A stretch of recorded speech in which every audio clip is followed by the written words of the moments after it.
Crystal Palace 0-1 Chelsea full-time. Diego Costa sends Chelsea soaring at Palace with 11th straight league win. There is simply no stopping Chelsea. Antonio Conte's side equaled a club record by prevailing here, muscling their way to an 11th league win in succession to establish, overnight at least, a 9-point advantage and leave the chasing pack struggling to spy them at the summit. They have proved they can dazzle on this run. This demanded more brawn, but the outcome was still the same. They have an air of invincibility at present.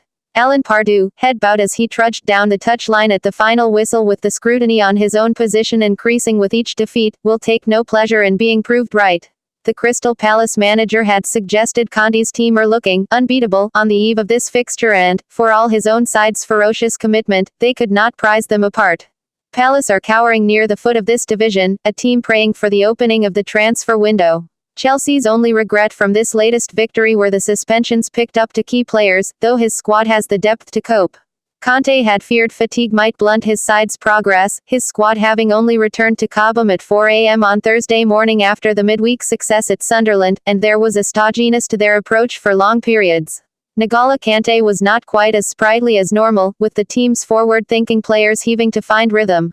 Costa's frustration eventually saw him barge into Joe Ledley to prompt a fifth booking of term after 11 cardless appearances, and presumably grant Michy Batshuayi his chance against Bournemouth on Boxing Day. They labored to assert much control, and might even have trailed had Palace boasted more conviction in their own forays forward, yet they still retired at the interval ahead with the established order apparently reimposed.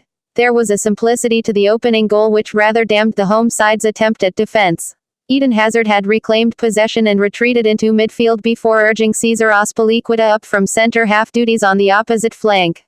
The Spaniard ambled forward untracked and lofted a centre towards the far post where Costa, eking space from Scott Dan and Martin Kelly, was permitted a free header over Wayne Hennessey to register his 50th goal for the club, and a 6th in 8 games. The goalkeeper was poorly positioned, caught between a desire to intercept the cross or defend his line. The concession felt soft. It was also all too familiar. Palace had shipped to Manchester United just before the interval on Wednesday, albeit controversially, and the suggestion their concentration tends to crack late on is fueled by similar late breaches against Liverpool and Manchester City here this term. The prospect of chasing the contest rather dampened any sense of encouragement gleaned from Martin Kelly's rampaging runs down the right, with Jason Puncheon and James McArthur both spurning sights of goal from the full-back's delivery. There was the inevitable urgent response after the break, just as there had been against United, and Chelsea were stretched defensively at times by the energy of Wilfried Zaha and Puncheon on opposite flanks. It was a reflection of their nuisance value that Kanté also earned a 5th caution of the campaign for clattering Puncheon on the flank. Yet, increasingly, the more coherent threat was posed by the leaders on the counter-attack. Both Marcos Alonso and the substitute Cesc Fabregas threatened to force them further ahead, while Hennessey did well to turn aside Kanté's skimmed attempt from Victor Moses' pull back. They would go closer still before the end, Alonso belting a free kick onto the underside of the crossbar with Palace increasingly prone, but it mattered not. The celebrations at the end were all Chelsea's, conviction swelling with each win that the title can be theirs.